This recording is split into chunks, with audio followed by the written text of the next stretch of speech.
before I begin, I want to thank everyone who has helped me with this project. Design is not made in a vacuum. There is so much that goes into these feedback, back and forth, group work, talking to people, bouncing ideas back and forth. So thank you to all my classmates, teachers, professors, and other people who have helped with this project. So, you know, a pre-thanks for that. It's been an amazing time. I really enjoyed making this, and I'm excited to share it with you guys. So obviously, the industrial design thesis represents the culmination of all my past projects, experiences, and is intended to reflect the depth and breadth of that work. And the end result is to identify a problem and propose a solution that, that includes a thoughtfully designed product or group of problems. But to start that off, I'll start with my inspiration. I drive home from work or school almost every day. When I drive home from school, I drive through what I think is one of the most beautiful drives in Cleveland, which is the Cultural Gardens. It's beautiful, it's awesome, it's cool to see. But I find that the last thing on my mind when I'm doing that is the beauty that surrounds me. The world is literally passing me by, and my brain's too fried from either staring at a screen all day or focused on the next thing that I'm supposed to do. So I wanted to find a way to be more present in the moment and appreciate the world around me more in everyday life. And that led me to create my defining problem and hypothesis on how to solve that problem. So as phones dominate daily life, people are increasingly distracted from the world around them. Designing tools or experiences that encourage disengagement from phones can help reconnect with the physical world and be more intentional with their daily lives. Humans are wired for connection, not just because it feels good for us to interact with people, but because feeling isolated or lonely is very uncomfortable for us. One of the many forms this interaction comes in is our relationship with the natural world or the world around us. Our relationship with nature, how much we think about, notice nature, and our appreciation for that is critical to supporting good mental and physical well-being. A study performed in Sydney, Australia, said that people who visit public spaces more often had lower stress, anxiety, and depression scores than people who did not.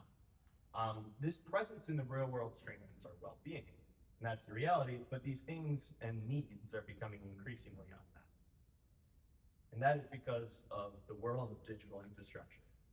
We must acknowledge that there are many benefits to digital technology and usage in society today. The speed of technology continues to increase, and we enjoy the convenience and efficiency of instantaneous information and connections. Connecting with others has never been easier, and we benefit from maintaining relationships despite geographic distance. The internet provides us the access to the answers to almost any question we could possibly have. Our lives are continually made more convenient with almost anything we need in the palm of our hand. Imagine a phone here in my hand, I think. Mine's back there, hopefully recording. Sorry. Going to the next spot. While acknowledging the amazing things in digital technology, we also need to acknowledge the impacts. There are many numerous impacts that they have. The mental impacts. Numerous cross-sectional studies discovered that that smartphone usage was significantly associated with mental health symptoms and gradually higher prevalence of psychological symptoms with each hour of daily screen time. Physical health. Harvard Medical School researchers have found that blue light emitting screens reduce the secretion of melatonin, decreasing the quality of our sleep, and the social. Weakened real world connections. We're no longer in person sharing experiences with each other, and we're sharing them online. And with most people using their devices at an increasing rate, we're more exposed to these impacts, and they become more prevalent every day. The desire to disconnect. Acknowledging the irony, on social media, I've noticed a shift in the narrative surrounding our phones. I see more content every day capturing people's desire to disconnect. On TikTok, I found a Today Show segment by Brian Chung exploring the topic, citing data from Opal that said 33% of people said that reducing screen time was their #1 New Year's resolution in 2026. And that's after data shows that Americans spend up to 5 hours a day on their phones.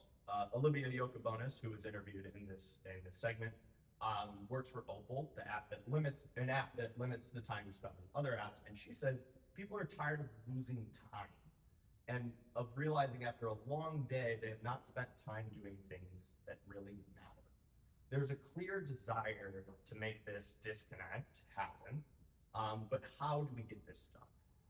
Now, existing solutions. I mentioned Opal. It's an app that blocks apps from accessing during certain times or under certain limits, whether that's a time limit or a time of day that you're not allowed to access a certain app. And it offers difficulty levels, making it harder for you to break focus on certain things. But then there's also Brick. Brick is a physical version of this type of product. You have to tap it to unlock those apps or screen time blocks on your phone. And unlike the easily dismissed alerts, you need to be physically near it in order to access it. Now, these solutions are helping us wean ourselves off of this, quote, addiction, but they're kind of a band-aid for this problem, and we need to find a way to coexist with this technology going forward. Um, I also wanted to explore the possible user journey that I'm talking about here. It's very simple. We've all gone through similar experiences, maybe not this exact same thing, but you see something you want to take a photo of, whether you're on a walk around the school or in the neighborhood or down the street or at the park. You want to take a photo, you take your photo. And when you finish taking your photo, you see a notification pop up, you click on that notification, and you end up scrolling on your phone. And before you know it, while you're on that same walk, you're still scrolling on your phone and you're not paying attention to the things that could be valuable around you. You're not interested in your surroundings and you're absorbed into that digital interface. Now, to address that problem and taking all of that research into account, I created my design brief. I wanted to design a product or experience that helps people intentionally disengage from their phones and reconnect with the physical world around them, fostering presence, meaningful interaction, and improved mental and physical well-being, with the goals of being encourage intentional phone-free experience, promote physical engagement, and awareness of your surroundings, mental clarity, and overall well-being, and help building long-term habits. Now, after that design brief, I created some preliminary concepts. These were broad concepts that explored things in a raw form. You can see the sketches aren't very beautiful to look at, but they were just ideas. And at the core of these preliminary concepts, I was really focused on putting people in nature. Now, I didn't necessarily love where some of that was going. I didn't feel some of the strength of those concepts. So I sort of reoriented when going into my final concepts, exploring the topic more broadly and how we can reoccupy ourselves, how we can remove the distraction from our lives. I explored many, many different versions of this, taking some of those nature concepts like a scanner that identifies plants and animals, or an outdoor office, or a phone that is your iPhone, but it's on a wall mount, so it looks like an old landline phone, or a music player, or a GPS, or a camera that uploads photos to the cloud. It was very fun, and it was a nice way to explore this topic as a broad point, but I needed to move forward and refine that direction. So after going through the concept phase, I was left with three concepts that I felt really excited about. I had a music player that brought listening back to physical interaction. I had a GPS that mimicked a compass for personal navigation, and a camera that took photos and uploaded them automatically to the cloud once you took them. And I was excited about all of these, but none of them on their own felt strong enough to tackle my problem or to say what I wanted to say about my problem. I needed something that could make more of a statement, and I decided that a product line and brand with all three of these products would be the best route to making that statement. And that leads me to introduce to you my brand Coex. Coex, short for coexist, is the guiding philosophy that went through the entire refinement process on this project, taking these forms together. And this is the philosophy that guided me throughout the whole process. And I'll read it out for you just to make it very clear, because I worked a long time to get this really nice. And I thank Maddie for some of the wording here.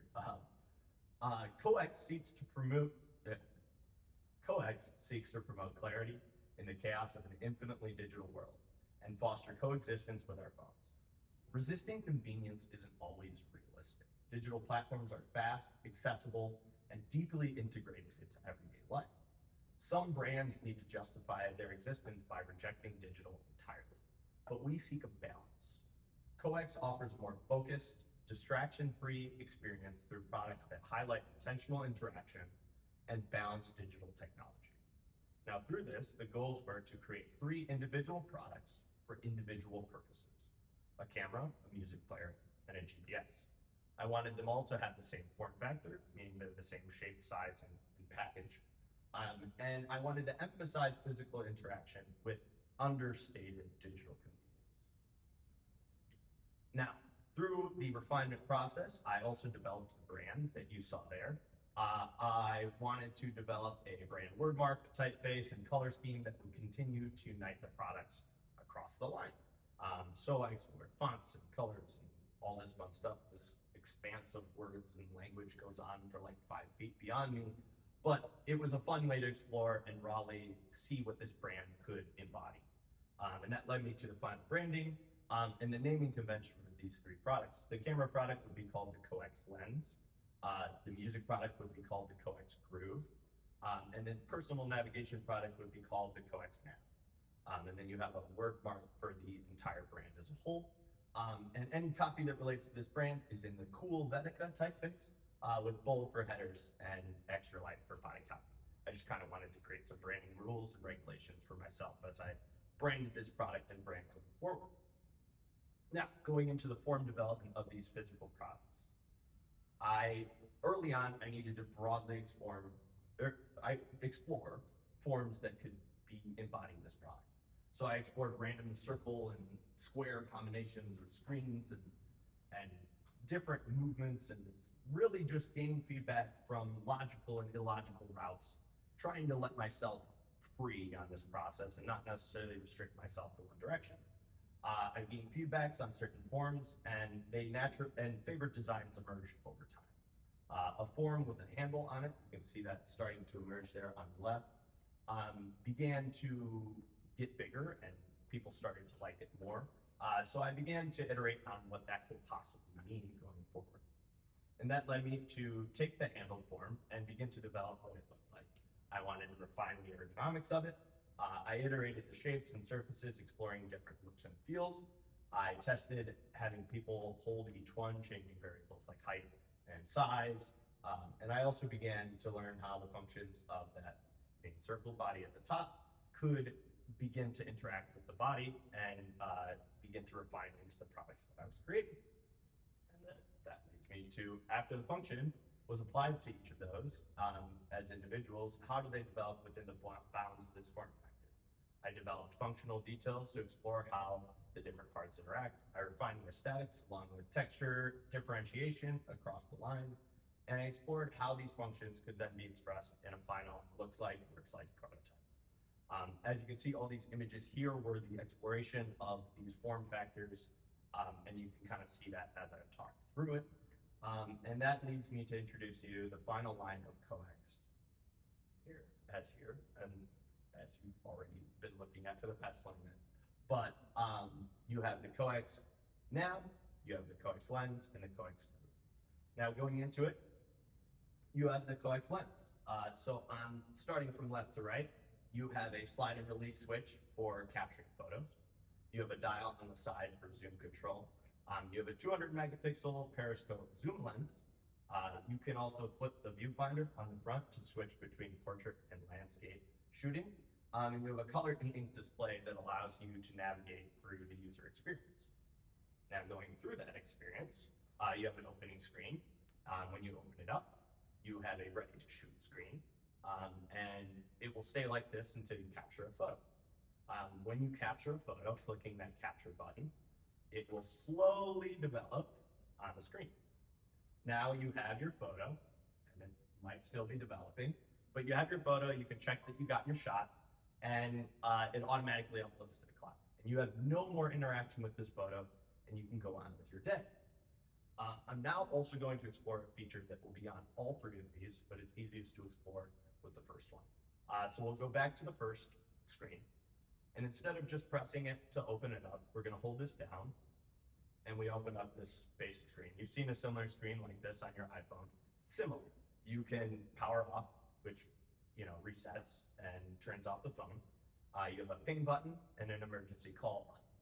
Now, these do have to have limited connection, but they also piggyback off your phone most of the time. But that limited connection allows you to do two things. One, an emergency call, similar to when you hold down the button on your iPhone and you can have an emergency SOS. But the second one is a ping. Now, it's not like a call or a message to a person, but it is a simple notification to that person. So an example scenario could be you buy your child a coax lens. They can take camera photos during the day and do whatever they want with it, but they're not distracted by social media or any of the other things that come with a smartphone. And when it's time for them to be picked up, they're still able to let you know when school is over or when they're ready to be picked up. So you can make money, for example. Just one of the many examples of how that can be used, but it's a simple notification, no message or anything like that. But moving on with the coax lens and the physical user experience, similar to the one I laid out for you earlier, but slightly different. You see something you want to take a photo of. You take your photo, you check that you got your photo as it develops on the screen, and you move on and enjoy the rest of your walk without any distractions. You can take more photos, you're not scrolling on your phone, and you're no longer distracted. Now, physical breakdown of the product, it's all pretty much all aluminum parts except for the electronics, and anything colored is a powder coated aluminum. It's all milled. It's fun, and it's fun to look at when it's exploded like this. This is the coax group. You have a dial on the side for volume control in this one. For this one, you press in and out the record to play and pause your music. You rotate the record quickly to skip a song, and you rotate the record slowly to skim through a song. It has a 4.1 megabytes per second Bluetooth connection speed to support lossless audio, which is basically just non-compression audio. Audiophiles really enjoy that. And that connection speed just refers to the Bluetooth connection between the headphones and the device. And you also have a color e-ink display to explore the user navigation. So you can open it up, you have your playlists, you click on playlist, you have your song, and it plays, and you can see the album art similar to any other music app, but you're not distracted by any other apps. And once again, emphasizing that point, you're listening to your music while you work, you want to skip the song, you go and skip the song, you move on and enjoy the rest of your work with no distraction. And a similar breakdown, same kind of construction, just with slightly different electronics in each of these. Lastly, but not least, we have the coax nav. You have a dial on the side for zooming in and out of the map.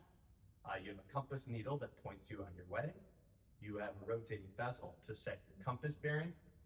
You can save any destination for use while offline. So say you're going on a hike where you don't have a lot of connection, you can save those destinations for hikes or your way home, for example.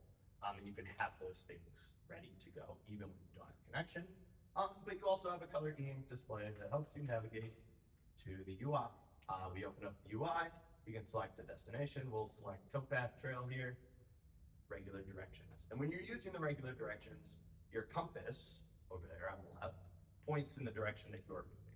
And when you need to turn, it will start pointing in that new direction.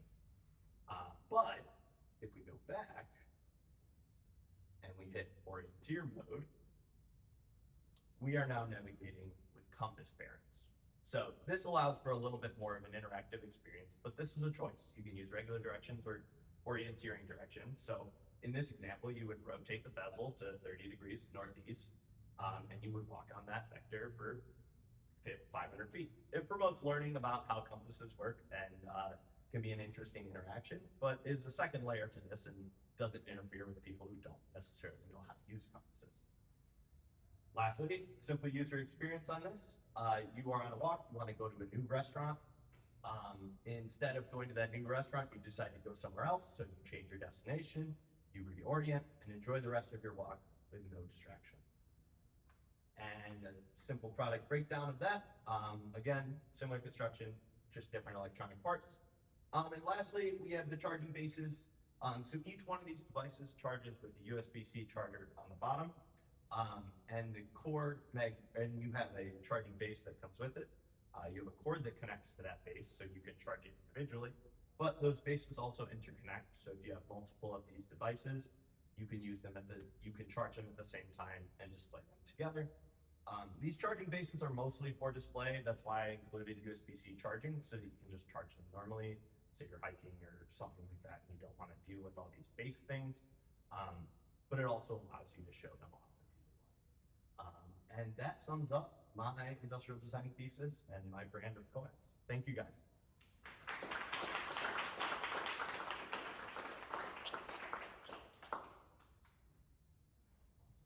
Questions? Concerns? Yes, Ben.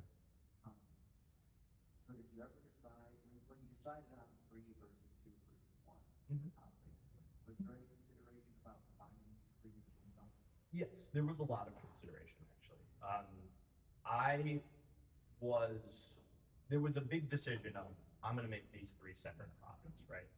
We have the Swiss Army knife. That's our phone, right? It does everything, it has everything. And I wanted to push this away from that while maintaining the conveniences. That's kind of why I intentionally decided to separate them, because I wanted those functions to be independent of each other. I wanted you, if you're going to take a photo, you're going to take a photo, and that's the only thing you are doing, right? You're intentionally choosing to do one thing, and not doing many things like a lot of these distracting devices can be. So that was the thought behind that. And that was a lot of what happened there was like, I want these to be very intentional. You're doing one thing only when you use this device and nothing else. I thought about making them modular, you could put them all together, but in the end, that's kind of a big guiding principle that I chose to stick with. The only reason I bring that up is that if I'm thinking about finding a location that used to be here, and I'm aware of a really cool space, and I want to take photographs, Yeah. which happens a lot. Mhm. I start to go, well, right, so now do I buy all three of these? If I buy all three of these, and I'm going somewhere, do I separate them out, or do I put all three of them in companies? I think that was some of the consideration there. Like I had to think about like that kind of navigation. I think part of it was philosophy wise, I wanted to push it back to before we had everything in our pocket, right? Like you used to have to carry around your, I don't know, a camera. You used to have to carry around an MP3 player. You used to have I don't know, a GPS in your car, right? Like these are all separate things that used to happen.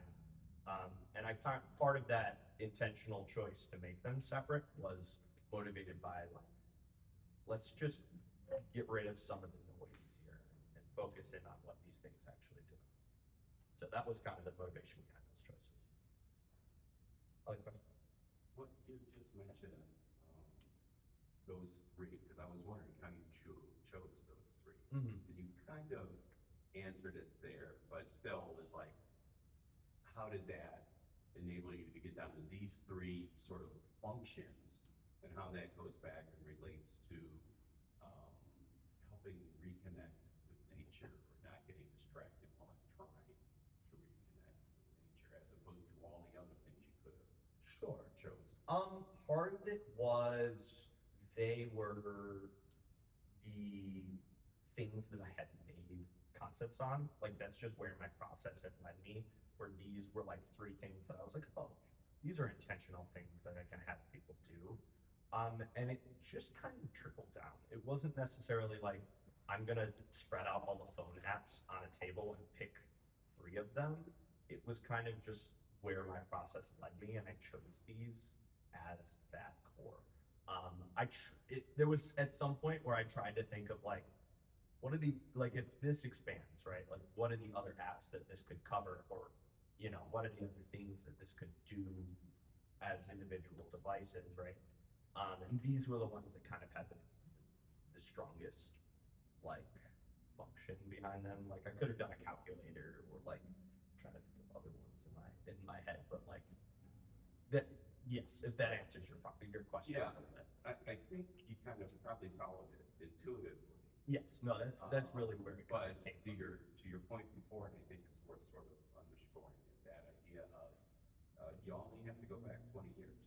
Yeah. And Yeah. maybe if I was going on a hike, I might have an MP3 player, and I might have a compass, and I might have what is your other camera, right? So you'd be carrying these things, and I remember times when you did have to like have a bag with all those 3 things. So those are 3 things that really, obviously the compass, and the camera, I think more directly connect you with nature, the music is just something that people kind of like to have Mhm. as a background, and some people more than others. Yeah. Um, so those three functions, I think, are essential. If you, to me, if I just looked at all the apps that the phone does, it's not, I don't know, I'd have to look at it. It's not like I would carry a calculator, Yeah. you know, just in Yeah. case I needed a calculator. Yeah. What are the things that you really did use on a regular basis before we had a smartphone? Yeah, and that's kind of where these intuitively came from. You said. Yeah. But ultimately, the goal isn't about reconnecting with nature. It's about reconnecting. It's reconnecting with Whatever anything. service. I think that motivation is where it started, right? Like that's my topic developed over time was really focused on like pushing people out in nature, right?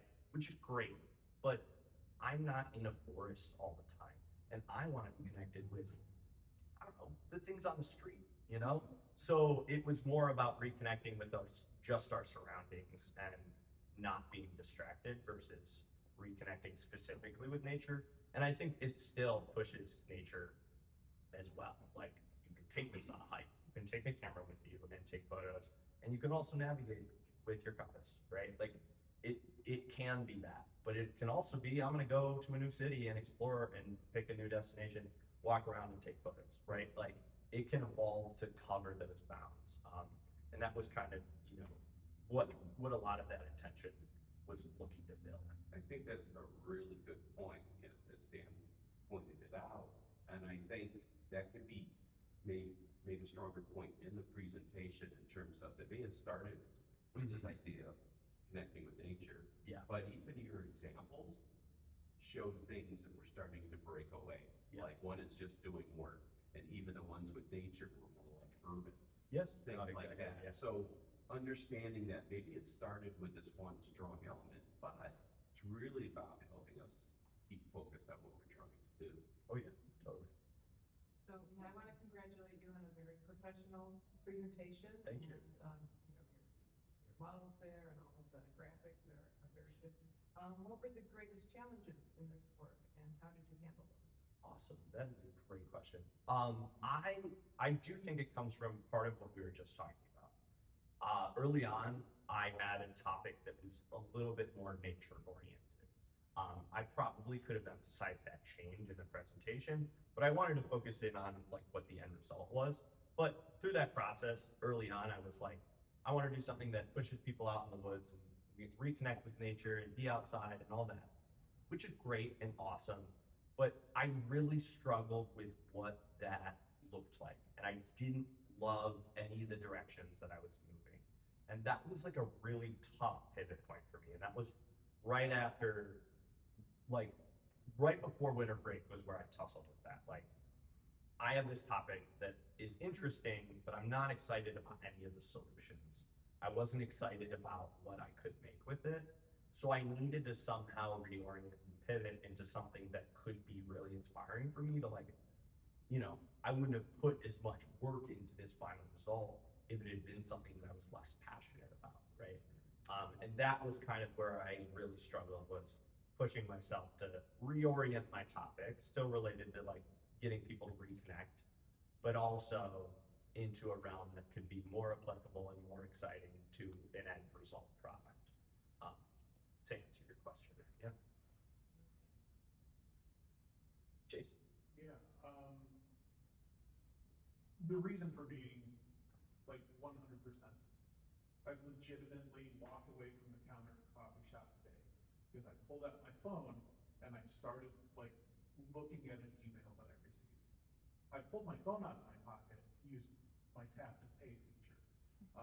The separation of this ubiquitous technology. I feel that hypothesis is successful in what you have created. The question will come after it would have been nice to understand the interaction of these that I have with movies. It got brought up a little bit earlier. Like, I want to listen to music and I want this camera with me. That would have been nice to see. Because now I just feel like I've got three things in my pocket. It could, the world is, all the options are there. My question is in the market where do you see the quality of the camera specifically? Um, Obviously, there's the sort of mirrorless recorder chip that seems to be like the pocketable travel, and then there's our phones. You said the megapixel, just like positioning, where do you see this camera looking like? Sure. I see it somewhere in between the people who buy phones for cameras and the people who buy mirrorless cameras, right? That it's a 200 megapixel camera, which is the spec that I chose intentionally. That's the highest quality camera you can get on any smartphone. I think it's like a smartphone in China, right? And one of the Xiaomi ones or something like that. But I wanted this to kind of land in that quality slash convenience realm. In that market of people who buy phones, buy the next iPhone or buy the next Samsung or something for that camera quality, right? Not necessarily in like marketing specifically to those people, but like quality wise, that's where I wanted it to stack up. Yeah. Awesome. I think the biggest challenge is how you walk out the door with your phone. Yeah. See, so I guess my question is, everyone needs to allow me to make a phone call if I have to? No. Okay. So for me, if I said, okay, I'm putting my phone down, the one thing that I would want to know if there was an emergency, if I had to make a call, somebody's going to call me. I want to be able to, right where I'm at, pick up the phone if I have to. So you have that, I think, one of your products. Well, it's up. So I can explain that feature a little bit more too, if you'd like, because I kind of get where that one's I going. guess where I'm going with it is, Yeah. I would be like, if I'm going somewhere and I go, first thing I'm going is, where's my phone? I love Yeah. the idea. I just would love to know, just from a security standpoint, whether it's my children, my whatever, that I can push a button and make a call. The apps, everything else, I don't care about. Sure. I like the product. I just want to know that sense of security. Because my phone is nowhere to be found. Sure. And I lived in the day where there was no phone and we used to really pay phones. And I was perfectly fine with it. But now today, Yeah. that's the one thing that I would want. That's something like that is the reason I integrated this function. So the reason I explained it in this slide was mostly because I wanted to introduce it first. This feature would be on all three of them. Yeah. So there could be a few scenarios in which you use these products, right? You are leaving your phone at home and you're going on a walk and you're taking photos, right? And I can call someone in an emergency and I can ping the person who is set as that ping if I need to. But it allows for you to like limit your amount of communication.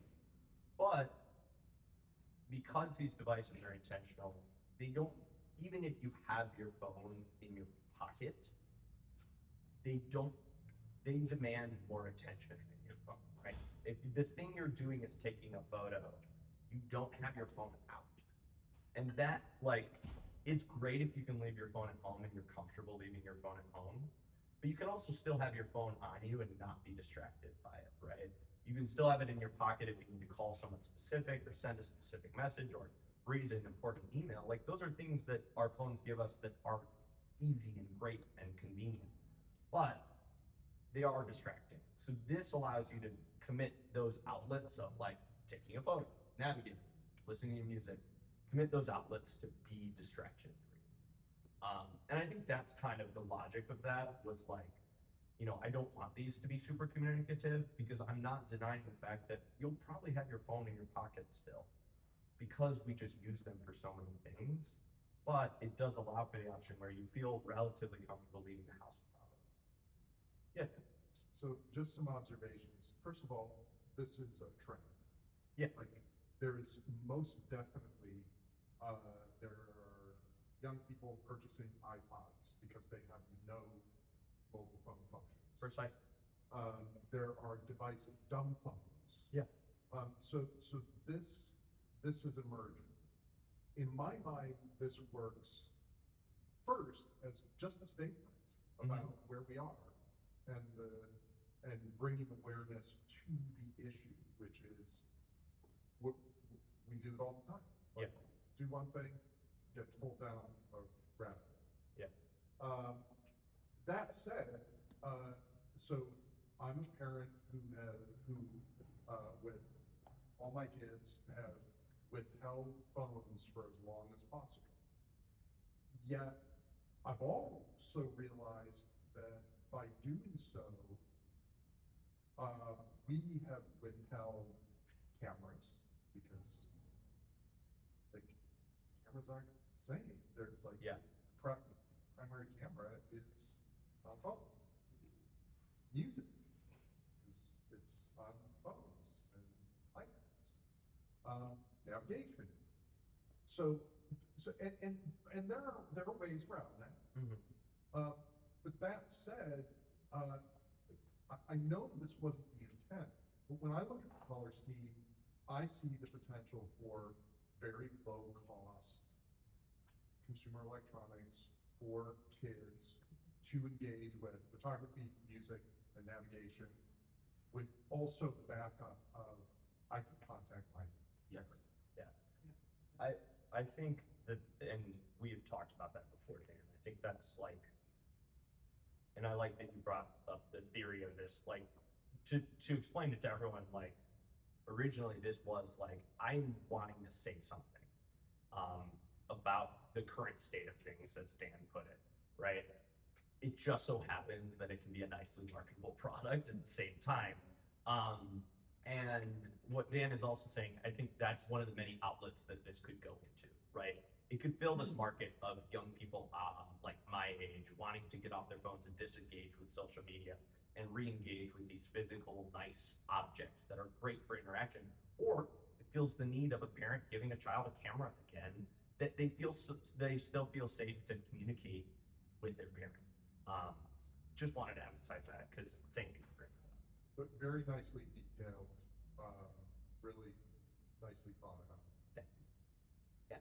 Have you thought about like carrying cases or protective sleeves? Like I know you said you would probably have your phone in your pocket, but have you thought of a way to make these like really easily accessible, like whether it's like belt bags or like really in? And I also like kind of secondary question, how wear resistant are those screens? Like are they like how do they do with like scratches or like if I'm just stuffing it in my backpack, like how is it gonna hold? Sure. The screen spec is similar to what like a color Kindle would be. It's not like hard glass, it's plastics, I think is the material used for those. If it is glass, it's not like gonna shatter, right? You might scratch it, but it's that same electronic realm. It's like a Kindle. Carrying wise, I thought about doing like, it connects to a lanyard and it clips to your belt, or like you have a little like you have a belt, you have all three of them, or like it's a thing in your bag and you have pockets for each of them.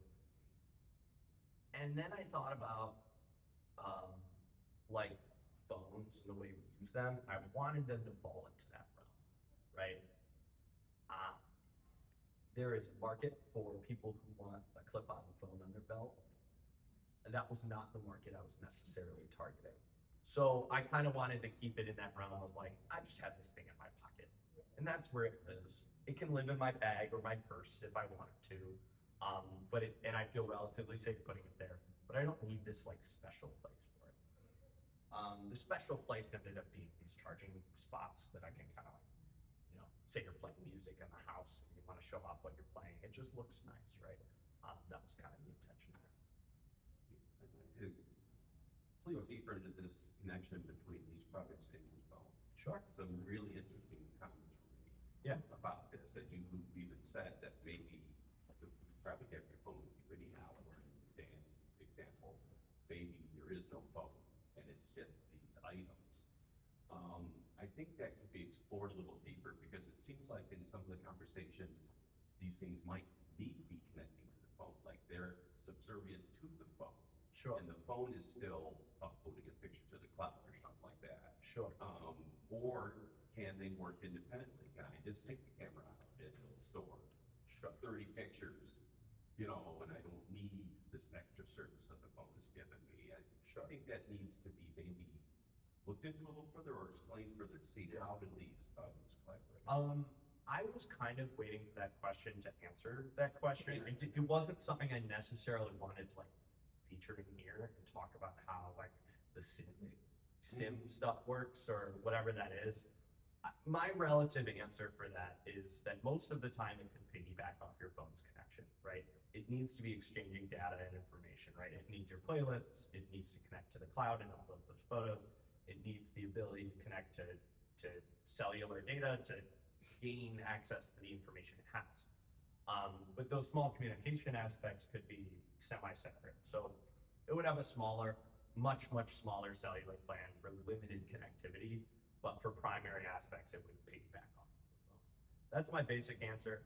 I don't know how that would work in reality for SIM cards. I'm just not an expert on like how that cellular connection works, but that would kind of be the end goal. Oh, and I'm not No, looking for technical but answers at all. that's kind of my basic What would that thought. user That's my basic thought on how that could interface, right? It could be like, you know, a simple small add-on to a phone plan, right? Like it's not going to be taking up that much cellular data, and most of the time it will be piggybacking off of the phone. Any other questions? Then I'm gonna go back to the first year.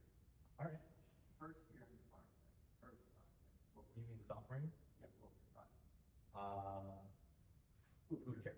What'd you end up with? It was a large water jug with like a So, cooler on it. I guess where I'm going with this, every single project, now I wasn't gonna do the sophomore and senior, but I looked around and you always, on every project, finish and deliver. Finished model, detailed out, concept development, flushed out, refinement, worked through, graphics, we've always thought about graphics and branding and packaging, and that's impressive. And then, you know, to see it all come to a head here, I mean, and then obviously, you have a job. It's really exciting. And you have a really strong, I love your graphic, very bold. The images, the way you lay them out. When I'm looking through some of these slides, you have the 3 products and you have the 3 full platforms they're sitting on, which is really cool to look at. So you not only have a really thoughtful design, it's beautiful. It's nice to look at. This was nice to look at. Your slides are nice to look at. Your models are nice to look at. And you're very professional, like Harley said. When you talk about it, you know what you're talking about. You're so confident, and I can feel it. And when people ask you questions, you have answers. So I try.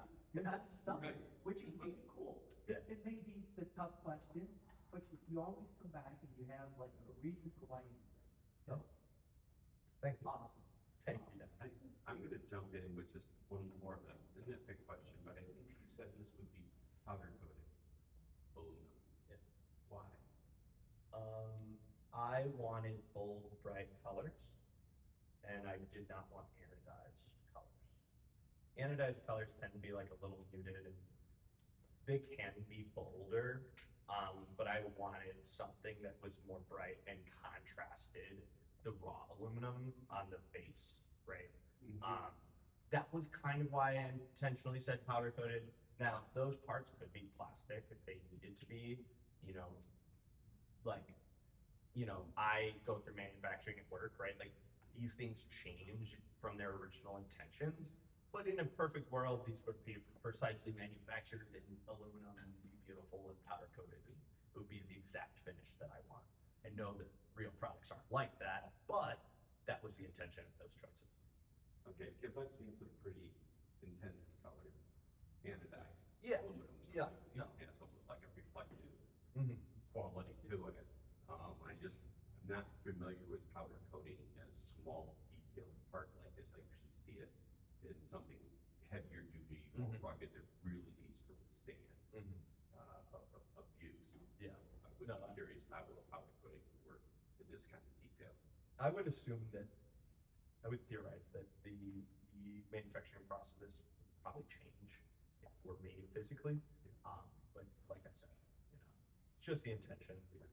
We go from there, right? This continues to develop and change as we explore. We're getting close to time, so if others have questions or comments. Please. Anyone? Coach. So, like, you mentioned brick and opal, was that the other? Yeah. Like, when you were doing your initial research, did you find any, like, responses? Because, like, I feel like I've talked to people who use those kinds of apps, and it's like, I just end up, like, ignoring it anyway. And, like, it's kind of like that Band-Aid solution that doesn't Sure. work.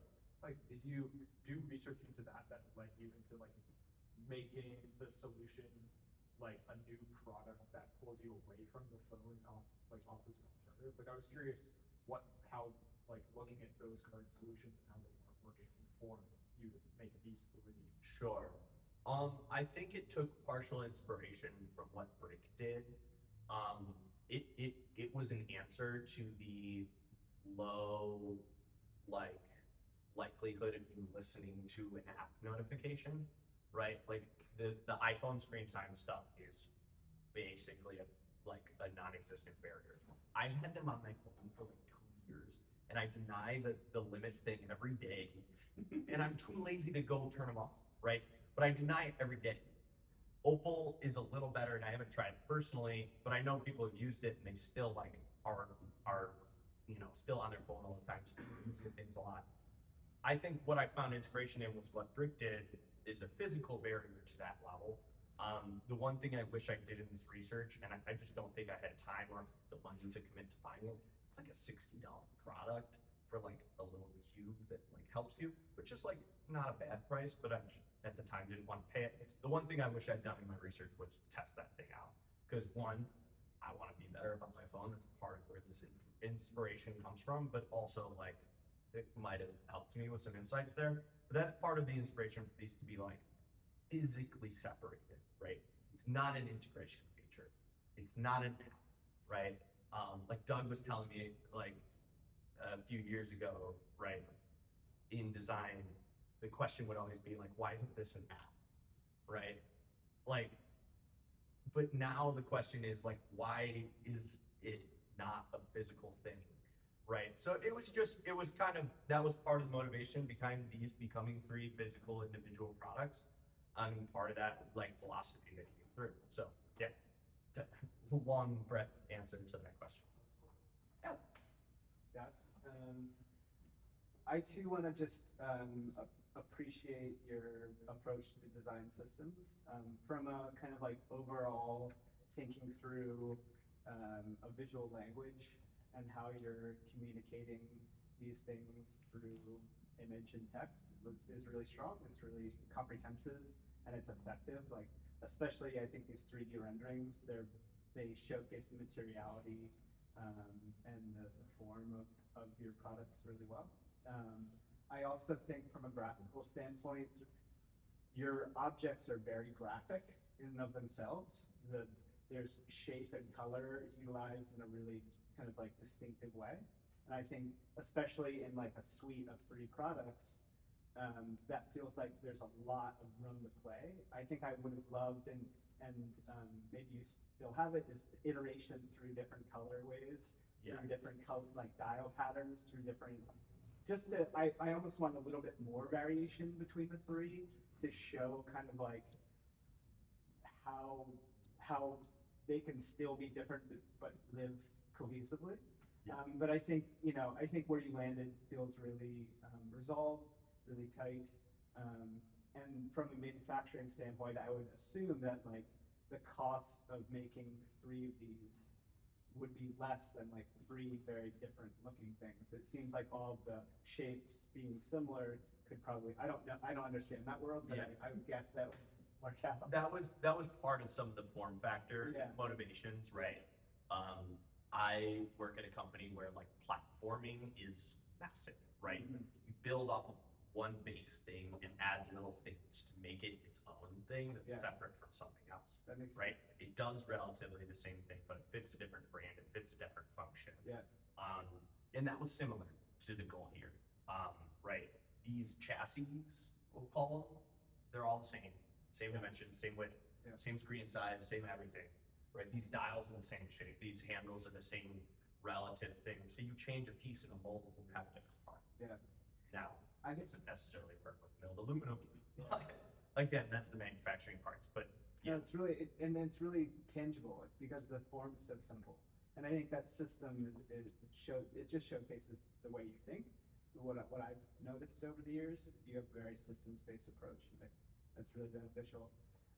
Building on what Cooper was asking, I think my biggest question goes back to like when you're in the process of concepting these, researching them, designing them, and you're dealing with this notion of distraction and presence, right? Like to Jason's point, I think these are successful in saving us from distraction to other apps or other things that are usually adjacent. But I don't think they quite save us from distraction from being present with. So they allow us to be present with ourselves in space, or with ourselves with these experiences. So I want to be more present or focused with listening to music. I want to be present or more focused with shooting images. But I think with any product, even if it's like an analog camera, we get distracted away from being present with other people. Yeah. Right? So did you ever come across that other problem, which is the bigger problem of just like how we relate to any technology or any product and how we are distracted from being present with others? I think, yes, that's where the origin, like, that is the core problem. Like you said, that's the bigger thing, right? We're all distracted. I also, like, in thinking about that and having all the thought that I've had before, I'm of the opinion that, we are distracted beings, right? Like we are interested in many things. But it's part of what this does is it targets more of those harmful distractions to us, right? Like taking a picture in and of itself is not like a harmful distraction, right? I can take a photo and still talk to you next to me. Or I can take a photo of you and you're in the photo, right? Or, a myriad of other things along with these. But part of that is also chipping away at the big rock, right? You can only take a bite-sized chunk sometimes. I knew my end solution would not be all-encompassing, right? It's such a broad problem to tackle. And that going back to my frustrations with it early on, that was so hard for me to like hit on, right? I needed to find a way to make an impact while also being able to put it into a small size product that, not small size necessarily, but like in a product that is in your hand and you could physically touch. And not some like amorphous, thesis on, what it could be. So that was part of what that tussle came from, was like, I have to tackle with this problem as it is, and I need to find a way to make some movement or change rather than trying to tackle something all at once, which, I think we all have dealt with that with many problems before. Like, you can only do so much, but do what you can. And I think that was the motivation with this. Like, this is not going to solve everything, but it's going to take a step in the right direction. Yeah. Thank you. That's a really interesting topic, and I'll point out one thing. And I'm thinking of my interaction with my kids through photography, through navigation, and through music. Put a speaker on that, and then they all have a social component. Well, you could connect it via Bluetooth. Well, yeah. No, yes. But like scrolling through music and listen to this song, and this was one of my favorites when I was like, they become a tool for interaction because it's not always photographing something else, it's photographing us. Yes, or somewhat. Yeah. So anyway, but that's easily achievable with two of these. That feels like a solo experience. Is it? Well, there's no speaker on it, so Yes. now it's headphones, unless you also have another product to link it to. Sure. So put a speaker on it, and now we can share music. Yeah. That was something I thought about. Yeah. I think at the scale, I wanted the quality just to be really, really good. So in theory, you connect into a speaker, but what you're getting at is very nice. Was that not a speaker? It looks like one. We can say it's not. No, that was not the original intention, in all honesty. But I did tackle with that. Like I was like, does it want to be a speaker? Is it going to be high enough quality at that scale? Is it going to, all of that goes into it. But that was the other decision. Was it wasn't a speaker and it could connect. But that is one of the possible routes this could move and change. We have to transition to the next wonderful bit. Thank you all.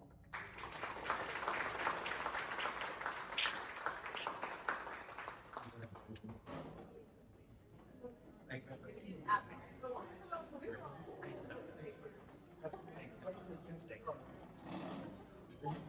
Where you going? What? Where you going? Your visuals are beautiful. I heard,